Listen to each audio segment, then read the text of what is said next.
बिस्मिल्लाहिर्रहमानिर्रहीम। मैं हूं मोहम्मद अरहम और आप देख रहे हैं base academy. Second year mathematics में हम एक्सरसाइज 4.1 डिस्कस कर रहे हैं। तो इस लेक्चर में हम इसका क्वेश्चन नंबर 4 का फर्स्ट पार्ट और क्वेश्चन नंबर 8 और 9 डिस्कस करने वाले हैं। तो क्वेश्चन नंबर 4 के फर्स्ट पार्ट में कहता है show that the points A B and C are vertices of a triangle, right triangle. Question number 4 और इसका फर्स्ट पार्ट। ए पॉइंट आपके पास है 0 और 2, बी पॉइंट है √3 - 1 और सी पॉइंट है 0 - 2, 0 - 2। जी, तो हमने ये साबित करना है कि ये क्या है, ये वर्टेक्स हैं किसी राइट ट्राइंगल के। तो अगर मैं राइट ट्राइंगल ड्रॉ करूं मिसाल के तौर पे, चलिए थोड़ी सी ले जी, तो ये आपकी कोई राइट ट्रायंगल है। लेट से ये ए है, ये बी और ये सी। तो जब इस पे आप पाइथागोरस थ्योरम अप्लाई करते हो तो वो कहता है परपेंडिकुलर का स्क्वायर इक्वल्स टू होगा, परपेंडिकुलर स्क्वायर प्लस बेस का स्क्वायर इक्वल्स टू होगा हाइपोटेन्यूस का स्क्वायर। अब यहाँ हाइपोटेन्यूस आपके पास बनता है ए सी का स्क्वायर इक्वल्स टू परपेंडिकुलर आपके पास बी सी का स्क्वायर प्लस ए बी का स्क्वायर।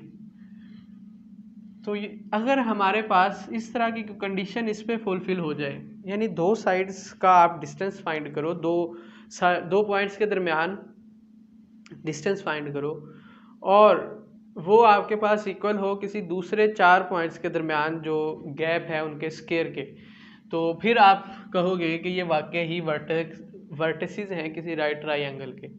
तो चेक करते हैं, पहले हम ए बी चेक कर लेते हैं कि ए बी क्या आता है। जी, तो ए बी का स्क्वायर चाहिए तो हम भी यहाँ स्क्वायर कर लेते हैं। ए बी का square equals to x2 - x1 का whole square plus y2 - y1 का होल स्क्वायर। x2 मेरे पास यहाँ पे √3 है, तो √3 - x1 0 का होल स्क्वायर प्लस y2 -1 और -y1 है 2 और इसका स्क्वायर।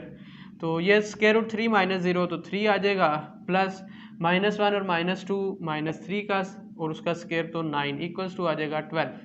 लो जी, ये मेरे पास ए बी का स्क्वायर आ गया और इसे मैंने कोई नाम रख दिया, लेट से ये इक्वेशन 1 है।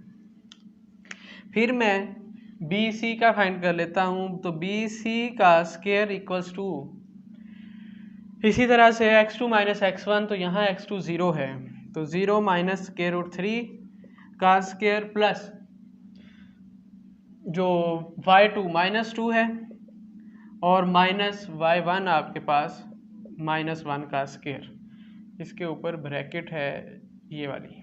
चलें जी, तो 0 - √3 3 का स्क्वायर बन जाएगा, √3 का स्क्वायर तो 3 हो जाएगा, प्लस -2 माइनस माइनस प्लस, तो -2 + 1 -1 और उसका स्क्वायर 1 हो जाएगा, तो ये आ जाएगा 4। बी सी का स्क्वायर आपके पास आ गया 4।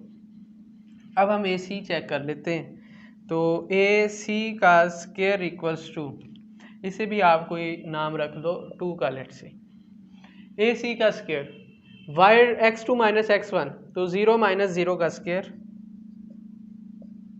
प्लस y2 - y1, तो -2 का स्क्वायर, तो ये तो 0 हो जाएगा, प्लस -2 और -2 -4 और -4 का स्क्वायर प्लस 16, तो ये आ जाएगा 16।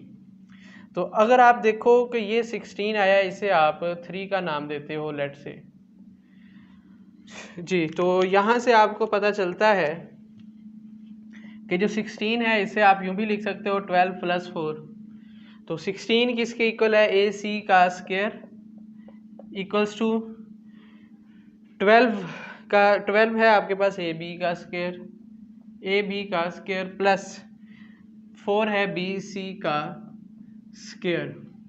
तो यहाँ देखें, ये इसका मतलब आपके पास, आप यहाँ रीज़न लिखो, as it fulfils Pythagoras theorem. Therefore it is proved that these are the points are the vertices of right triangle. ये जो points हैं ये किसी right triangle के vertex हैं, ये prove हो गया। यहाँ एक और चीज़ देखने की है, वो ये कि यहाँ सी भी कॉमन है, या B C B plus A B, यानी इन दोनों में बी कॉमन है। बी यहाँ भी है, बी यहाँ भी है, और आप बी देखें तो उसके ऊपर 90 का एंगल है। इसका मतलब ये होगा कि जिसके ऊपर 90 का एंगल होगा ना, जिस पॉइंट पे 90 का एंगल होगा जिस वर्टेक्स पे, वो बेस के साथ भी होगा, वो परपेंडिकुलर के साथ भी होगा, और वो हाइपोटेनियस वाले में शामिल नहीं होता। ये देखें ए सी हाइपोटेनियस वाले में वो शामिल नहीं है। इस बात को हमने यूटिलाइज करना है अपने आने वाले क्वेश्चन में, तो इसे आप मद्देनज़र रखिएगा। नेक्स्ट है क्वेश्चन नंबर 8। कहते हैं the points A B are ends of a diameter of a circle.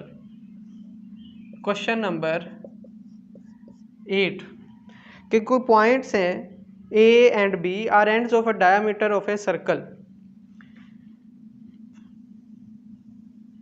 ये कोई सर्कल है, यहाँ पे कोई पॉइंट ए है और यहाँ कोई पॉइंट बी है, क्योंकि उसने कहा ये एंड्स हैं किसी डायमीटर के, तो ये डायमीटर की लाइन आ गई किसी सर्कल के डायमीटर के, तो ये ए होगा और ये बी होगा। और ए के पॉइंट्स हैं -5 और -2, -5 और -2, और बी के पॉइंट्स हैं आपके पास 5 एंड -4, 5 एंड -4। ये कोई इस तरह के पॉइंट्स हैं। हमने क्या करना है, find centre and radius of the circle. हमने सेंटर फाइंड करना है, ये यानी कि ओ फाइंड करना है, और फिर ओ से बी तक का गैप या ओ से ए तक का गैप फाइंड करना है, क्योंकि सेंटर से किसी एक पॉइंट तक का जो फासला होता है वो रेडियस कहलाता है। रेडियस एक और तरह से भी आ सकता है, रेडियस बराबर होता है हाफ ऑफ द डायामीटर। अब यहाँ डायामीटर आपके पास है ए बी का डिस्टेंस, तो आप इससे भी फाइंड कर सकते हो, चॉइस आपकी अपनी है जी। तो हम पहले मिड पॉइंट सेंटर देखें कि क्या होता है कि वो एग्जैक्टली सेंटर जो है वो मिड पॉइंट होता है किसी भी सर्कल का। इसका मतलब इन दो पॉइंट्स का अगर हम मिड पॉइंट फाइंड करें तो वो हमारे पास सेंटर होगा। तो हम क्या करेंगे, हम यहाँ हेडिंग देते हैं सेंटर की, सेंटर, इसके जो कोऑर्डिनेट्स हैं वो लेट से x और y हैं, तो x बराबर होगा फिर x1 + x2 डिवाइडेड बाय 2 के। x1 आपके पास है -5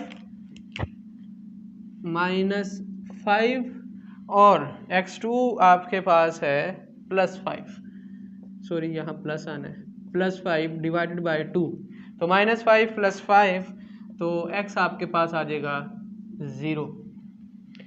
नेक्स्ट y फाइंड करना है, तो y होता है y1 + y2 divided by 2 equals to y1 आपके पास फर्ज करो -2 है, -2 प्लस माइनस क्योंकि -4 है तो plus -4 divided by 2 equals to आएगा -6 डिवाइडेड बाय 2, और ये बराबर है -3 के।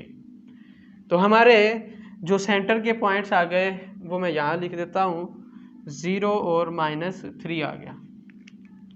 अब रेडियस फाइंड करना है, तो रेडियस इक्वल्स टू होगा, लेट से मैं ओ ए कह देता हूँ, ओ ए का जो फासला है तो ये फाइंड कर ले और अप्लाई कर दे, तो ये बनेगा स्क्वायर रूट x2 - x1, फ़र्ज़ करें ये x2 है, -5 - 0 का स्क्वायर प्लस y2 - y1, फ़र्ज़ करो ये -2 जो है y2 है, तो -2 प्लस -3 का स्क्वायर, फिर इसका होल स्क्वायर है, सॉरी लो जी ये -3 था, तो -5 का स्क्वायर 25 प्लस माइनस प्लस, तो -2 + 3 -1 और उसका स्क्वायर 1 हो जाएगा, तो ये बन जाएगा 26 का स्क्वायर रूट। ये था हमारे पास क्वेश्चन नंबर 8। फिर हमारा क्वेश्चन नंबर 9 है। क्वेश्चन नंबर 9 में है, कहता है फाइंड एच फाइंड करना है। कब? Such that the points A B and C are vertices of a right triangle with right angle at vertex A. कोई ए पॉइंट दिया है आपको, बी पॉइंट भी दिया है, इसी तरह सी पॉइंट भी है आपके पास। एच हमने फाइंड करना है और जो राइट एंगल है लेट से थीटा वो ए पे है। अब ए पे है तो यहाँ देखें, अगर इसे हम ए का नाम दें, ए, ये चलो मैं इसे ब्लैक मार्कर से नाम दे रहा हूँ, ये ए होगा फिर लेट से, और ये कोई फर्ज करो बी है और ये कोई सी है। तो इसके अकॉर्डिंग कैसे आप इस पे जो पाइथागोरस थ्योरम लगाओगे, तो ये बनेगा फिर बी सी का स्क्वायर। वो पाइथागोरस थ्योरम आप इस पे अप्लाई कर रहे हो, पाइथागोरियन थ्योरम, वो कहेगा फिर इस डायग्राम को देखेंगे, बी सी का स्क्वायर इक्वल्स टू होगा ए बी का स्क्वायर प्लस ए सी का स्क्वायर, ए बी का स्क्वायर प्लस ए सी का स्क्वायर। तो सॉल्व कर लेंगे। ए के पॉइंट्स हैं आपके पास जो कोऑर्डिनेट्स वो h और 1 है, बी है आपका 2 7 और सी है -6 और -7। तो बी सी फाइंड करना है तो इन पे डिस्टेंस फार्मूला, ए भी फाइंड करना है तो इन दोनों पे डिस्टेंस फार्मूला, ए सी फाइंड करना है तो ए और सी पे डिस्टेंस फार्मूला अप्लाई करेंगे। तो यहीं पे हम कर लेते हैं इसे बी सी। तो इस पे आप लगाओगे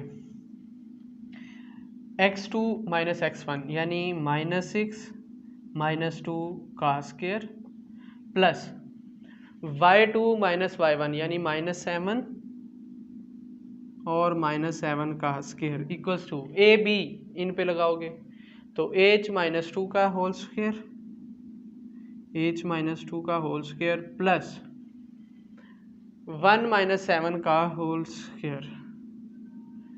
तो ये स्क्वायर रूट जो है वो कैंसिल हो गया पहले ही, प्लस ए सी, ये ए है और ये सी, तो ये बनेगा फिर h + 6 का होल स्क्वायर प्लस h है ना, और यहाँ -6 तो माइनस प्लस हो जाएगा 1 + 7, तो यहाँ लिखते हैं 1 + 7 का होल स्क्वायर। चलो जी, तो इसे आप सॉल्व कर लो। -6 और -2 8 का स्क्वायर हो जाएगा ना, 8 का स्क्वायर प्लस -7 और -7 तो 14 माइनस का स्क्वायर हो जाएगा इक्वल्स टू h - 2 का होल स्क्वायर। ओपन कर लें इसे, तो मैं ब्लू मार्कर से इसे ओपन करता हूँ, ये हो जाएगा h² + 4 - 2h -4h sorry 2 × 2 4h और प्लस 1 - 7 का होल स्क्वायर, तो ये बनेगा आपके पास प्लस -6 का होल स्क्वायर प्लस h + 6 का होल स्क्वायर। अगेन ओपन करेंगे तो h² + 6 का स्क्वायर 36 + 12h और प्लस 1 + 7 का होल स्क्वायर 8 का स्क्वायर। तो यहाँ भी 8 का स्क्वायर है और ये भी 8 का स्क्वायर है, इसे ओपन करने की ज़रूरत नहीं है, ये कैंसिल हो गया। 14 का स्क्वायर और 14 का स्क्वायर तो 196 बन जाएगा, -14 का स्क्वायर बिल्कुल। तो नेक्स्ट इस तरफ ओपन कर लें तो ये हो जाएगा h² + 4 - 4h, इसका स्क्वायर ओपन करोगे तो 36 प्लस h का स्क्वायर प्लस 36 प्लस 12h। तो h² और प्लस h² 2h² हो जाएगा। मैं यहाँ लिखता हूँ 2h का स्क्वायर, ये वाला h² और प्लस h² -4h और प्लस 12h, तो ये हो जाएगा प्लस 8h प्लस 36 और प्लस 4 40 और प्लस 36 प्लस 76 हो जाएगा। और ये 196 अगर मैं इस तरफ लेके आऊँ तो -196, तो 196 में से 76 माइनस करेंगे तो 120 माइनस का बचेगा इक्वल्स टू 0। यहाँ से 2 कॉमन है तो 2 कॉमन ले लो, तो यहाँ बन जाएगा H square plus 4h minus 60 equals to 0 जी। तो यहाँ आप इसे पेयर बना के इसे सॉल्व कर लोगे। क्या बनते हैं जी, क्वाड्रेटिक फॉर्मूला लगा दें तो ए चीज को आ जाएगा प्लस माइनस बी, इसे आप सेल्फ कीजिएगा नेक्स्ट। ठीक है जी, सिंपल यहाँ पे क्या करना है, इस इक्वेशन को सॉल्व करना है H square plus 4h minus 60 को। तो इस तरह आपके पास एच की जो है वो वैल्यूज आ जाएंगी और आप जो उसने रिक्वायर्ड कंडीशंस दी थी उससे इक्वेशन फाइंड कर ली। तो ये था हमारा एक्सरसाइज 4.1 के रिलेटेड लेक्चर्स। इंशाल्लाह नेक्स्ट लेक्चर से हम एक्सरसाइज 4.2 या उससे पहले की जो एग्जांपल्स हैं उसे डिस्कस करेंगे। तब तक अपना और चैनल का ख्याल रखिएगा। अल्लाह हाफिज़।